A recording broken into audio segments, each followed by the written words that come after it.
Okay, guys, I think we need to discuss this, no? Officially private citizen, both si Leni Robredo and si Rodrigo Duterte. So far, Rodrigo Duterte is obviously anything but a private citizen in terms of his posturing. The way he's posturing himself is essentially as a leader of the opposition. But as far as we know, the real leader of the opposition is on the other side. Now we can discuss Riza later on.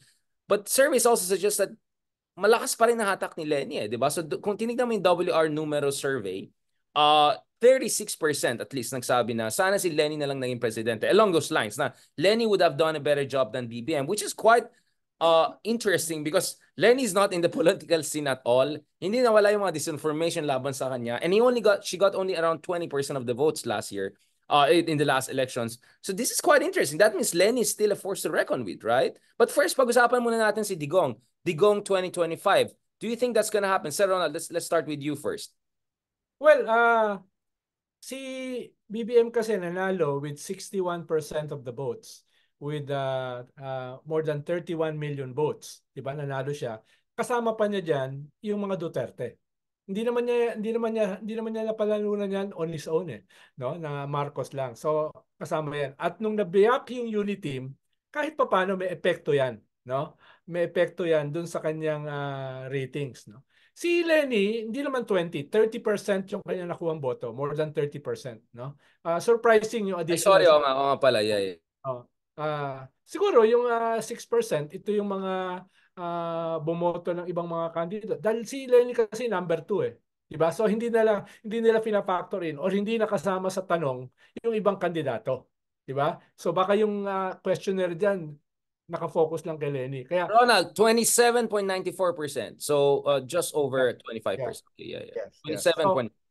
So meron diyan na meron nadagdag diyan, no, na mga 8-10% na pwedeng nanggaling doon sa ibang presidential candidates, 'di ba? Na pumunta diyan. Pwede ring may nanggaling doon sa mga Duterte, no? Na bumoto dahil sa unity team, 'di ba? Hindi natin sigurado Hindi ko alam yung numbers crunching Hindi ko nakita Tapos yung gumawa kasi ng survey, bago yung WR, hindi pa siya masyadong kilala Itong ating ito. Alam ko mga bata rin yan Oh, kilala ko mga kaibigan ngayon. Sila Robin, Cleve. Yeah. They're political scientists, in fairness naman to these guys. And legit yung surveys nila nung elections, lumabas exactly.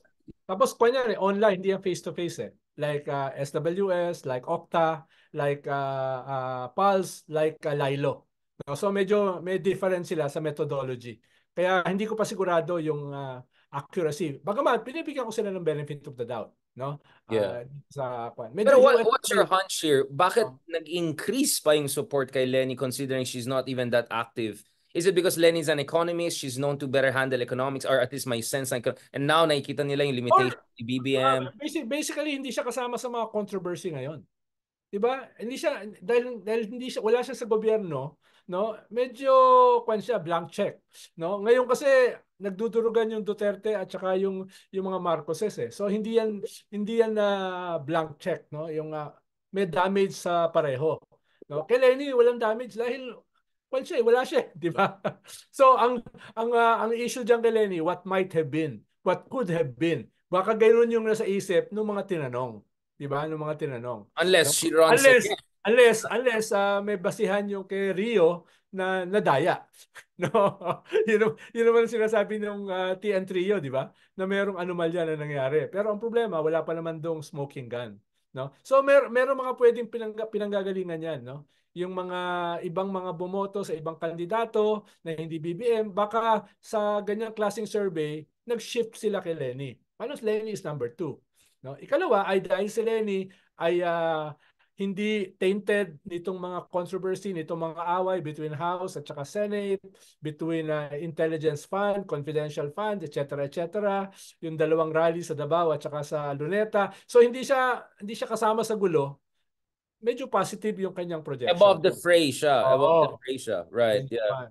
That's an interesting read. I mean, my read more was siguro nag-guess ng tao, we need someone who really understands economics, someone with competence, with merit, lalo with the inflation problem. And so biglang, and I would even say, nangyari yung reverse nostalgia, di ba? Yung isang dahilan na nanalo mga Marcos is because sabi na, nung panahon ni Marcos ay ganito, ganyan. Ito mga dilawan, sila Ronald Llamas, sinira nilang Pilipinas. Ngayon, na nakita ng tao itong bagong Pilipinas ay mataas ang inflation, hindi na ayos sa problema. Ay, sana doon na lang tayo kila Lenny. I mean, I kind of see this as a poetic reverse nostalgia, right? In a way na suddenly nire-romanticize si Lenny and dahil Ano, trolls hindi na focus sa kanya. Richard, binoto si BBM because of unity.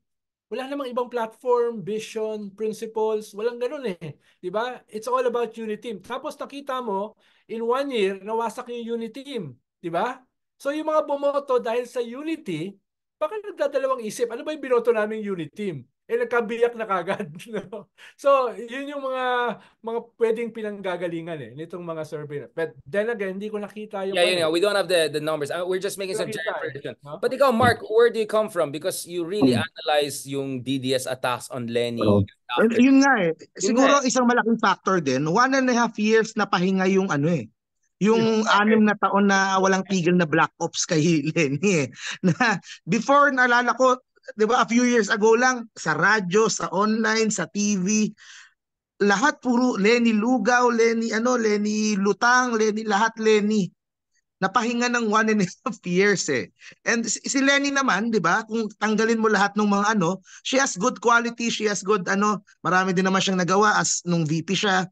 So maybe yun ang nakikita ng mga taong nag-agree doon sa Interesting. I'm bumoto sorry. doon sa So what WR. you're saying, Mark, is Lenny in a low toxic political environment, in a low black op environment, could have been a very, very promising presidential candidate, right? Parang imagine kung wala yung mga DDS attack and all, she can easily get around 40% of the votes, which would put her at the same level as Digong and Aquino, right? Sila Aquino and BBM, mga 40% din sila, di ba?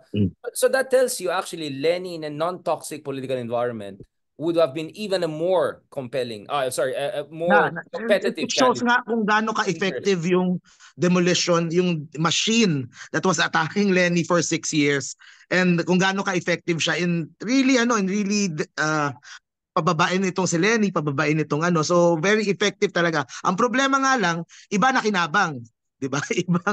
Ibang kampo na kinabang, 'di ba? They were doing it para tuloy-tuloy, para kaso ngayon tapon sa kumbaga sila nagsaing ng matagal na matagal, iba yung kumain, 'di ba? So yun ang Okay, yun. I like that metaphor. oh. Hirap ka. Thank you, pare, ha?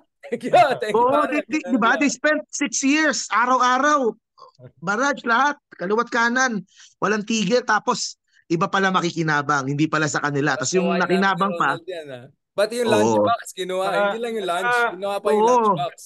Saka dagdag ng konti, yung mga kumatay kay Lenny for 6 years, sila ngayon na nagbabakbakan. No? Sila nagbabakbakan ngayon. Tapos ikalawang factor pa, nakalimutan ko na. Sige, tuloy ko muna. Nakalimutan ko yung ikalawang sasabihin Ay, ko. nagsabi dito, nabudol yung nambubudol. Yun daw yung nangyari. Ito nga yung nakakatuwa pa. Ito nga yung nakakatuwa pang part. Kasi I'm active ulit sa yung sa channel ko, sa Models of Manila TV. I'm active ulit sa political vlogging. Gabi-gabi nagla-live na ako ulit. After nitong rally na to, kasi very buhay na ulit yung politika. Napapansin ko hindi na ganun ka Dati talagang ngayon mas open na yung mga nandun sa admin side to work with nandun sa Lenny side o sa Pink side. Kasi they have a common enemy now. So hindi na ganun ka barbaric o ganun ka na Lenny ay X kagad ngayon. Teka, kakampi ko to eh. Ito yung sa Senado, ito yung nagkakaso kay ito si Trillanes. So kanina meron akong live, ang audience ko is maraming mga pro-admin, pero I was showing them yung interview mo kay Trillanes. So they were open to it kasi yun nga, iisa ang kalaban.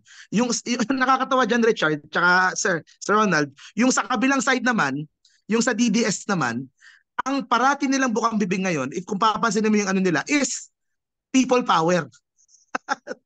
Yung ginawa ng Dilaw nung 80s, parating yon nung 86 yung ginawa ng tao dahil tinanggal yung rehimeng Marcos dahil ayaw na. So yun yung ine-emulate nila na to show na yun yung posibleng daan natin towards para matalo itong Marcos admin ngayon na kinakawawa tayo. So parehong may ano eh. Nagana sila, di ba? Meron pa sila yung mga let's audit the Congress, good governance. Di ba? Sa inyo yan, Ronald, yung good daan matuwid. Yung Daan matuwid yung DDS. yung nga Naging sasabihin ko kanina. DDS. Yung sana yung sasabihin ko kanina, Richard, na nakalimutan ko. Halimbawa, si Sandra Cam, pinupuri si Liberal Party President Edsel Lagman dun sa kanyang banat sa People's Initiative. Kino-quote siya ng mga vloggers na DDS, no? Dahil pareha silang anti-People's Initiative. Tapos meron kang mga DDS vloggers na pinupuri si Risa, no? Dahil sabi ni Risa, magpa-drug test si Digong at saka si BBM at the same time. Eh hindi na sinabi ni Digong eh. So, can you imagine a DDS na pupurihin si Risa? Halimbawa ako, dalawang guesting ko sa Politiscope, nakita ko kay Banat Bay. No, ginagamit ni Banat Bay laban kay BBM. No, so ibig sabihin, may ganung klaseng anggulo ngayon dahil may mga issues na magkakaparehas kayo, halimbawa anti-chacha, no? Na ayaw nilang banatan kayo, no? Na usually nagbabanatan lalo na nung panahon ni Lenny nung siya ay Vice President. Na ngayon ay sinusubukang i-co-op yung message mo. At to co-op that, hindi ka babanatan, no? Kaya yung 6 years na binabanatan si Lenny, itong 1.5 years, medyo truce. At to some extent, baka nga kinakampihan pa. Sabi nga ni Mark. Grabe tong mga realignment. Okay, I think that's enough of this episode. So the next episode ko nang isingit yung kay Digong kasi ang real issue talaga is Risa eh. Because dun sa discussion namin with Sonny Trillanes earlier this week, sabi niya, we are talaga pushing for the Pinks to rally behind Risa na. Move on na tayo. Let's move on na. Wag na natin let's go na for Risa. So, pag-usapan natin yan in the next episode and before even talking about 2028, we still have to talk about 2025 because there's still a chance that perhaps Digong might still run out of desperation or even more. Maraming salamat guys. Thank you very much sa aking mga showbiz co-anchors. Thank you.